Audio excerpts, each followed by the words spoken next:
Beaucoup, Anan, pour cette revue de presse. C'est la seconde partie du Morning Call. Les acteurs politiques sénégalais, je vous en parlais, et les organisations de la société civile partagées suite à la grâce présidentielle accordée à Karim Wade.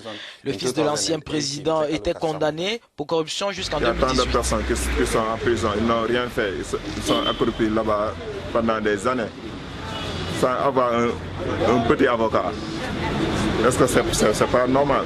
Si on arrive là aujourd'hui pour dire que vraiment on gracie Karim, donc il ne fallait pas le condamner pour le faire gracier 3 ans après. Karim Wade, il a mangé l'argent du pays. On doit le condamner. Il doit purger sa peine.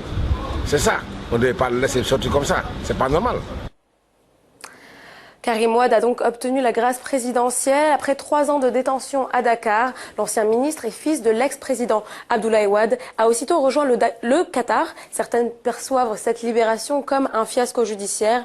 Avec nous en direct pour discuter de l'implication de cette grâce présidentielle, notre journaliste Wahani Sambou. Bonjour Wahani. Bonjour Anne.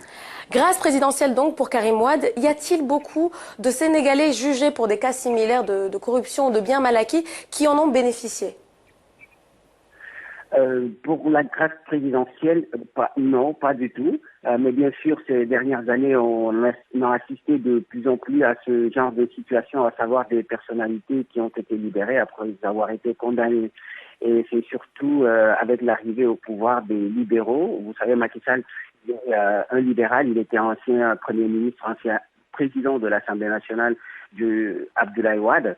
L'affaire la plus marquante reste celle dite du protocole de Rebeuss, ce fameux arrangement supposé entre le président de la République, le père de Karim Wade, ironie de l'histoire donc, et son ancien Premier ministre Idrissa Seck, c'était en décembre 2005, l'ancien chef du gouvernement qui avait été accusé de détournement de fonds portant sur près de plus de 70 milliards de dollars. C'est quand même beaucoup d'argent. C'est un peu la même chose avec Karim Wade et qui a été libéré par la suite après 2 ans de prison, tout comme Karim Wade, après avoir, dit-on, signé un protocole avec l'ancien chef de l'État, Abdoulaye Wade, qui finalement l'a libéré, sans pour autant qu'il présente de preuves prouvant en tout cas sa culpabilité dans cette histoire. Et c'est pratiquement le même scénario que Karim Wade, parce que le fils de l'ancien président qui a été accusé d'enrichissement illicite, le tribunal n'a jamais, la justice sénégalaise, présenté de preuves pour montrer que Karim Wade a détourné de telles sommes. Alors Wahani, une autre question que l'on peut se poser, est-ce que cette décision de Macky Sall, le président, peut lui porter préjudice lors des prochaines échéances électorales?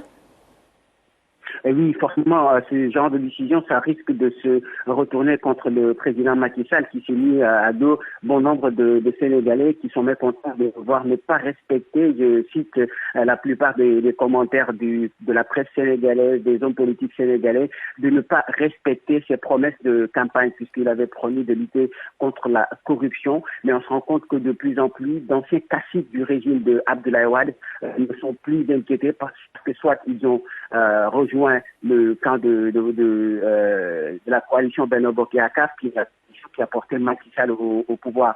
Et récemment, il y a également cette histoire de mandat de 7 ans qu'il avait promis de ramener à 5 ans et qui a finalement été maintenu puisqu'il a dit que le Conseil constitutionnel l'en interdit de toucher justement à cet article qui veut que le président aille au bout de ces temps pour lesquels il a été élu. Donc aujourd'hui, ce qu'on peut dire, quand on épingle certaines personnes d'enrichissement illicite, c'est le cas de Karim Wade, même s'ils n'ont pas présenté de preuves pour montrer sa culpabilité, beaucoup de Sénégalais voient en cet arrangement non-respect de la parole faite par Macky Sall lors de sa campagne qu'il a portée au pouvoir. Je rappelle qu'il est le président sénégalais le mieux élu, mais depuis quelque temps, il est de plus en plus contesté par ces revirements de situation, à savoir ne pas respecter ses promesses de campagne. Donc tout ça compilé, on peut effectivement dire que Macky Sall a des soucis à se faire.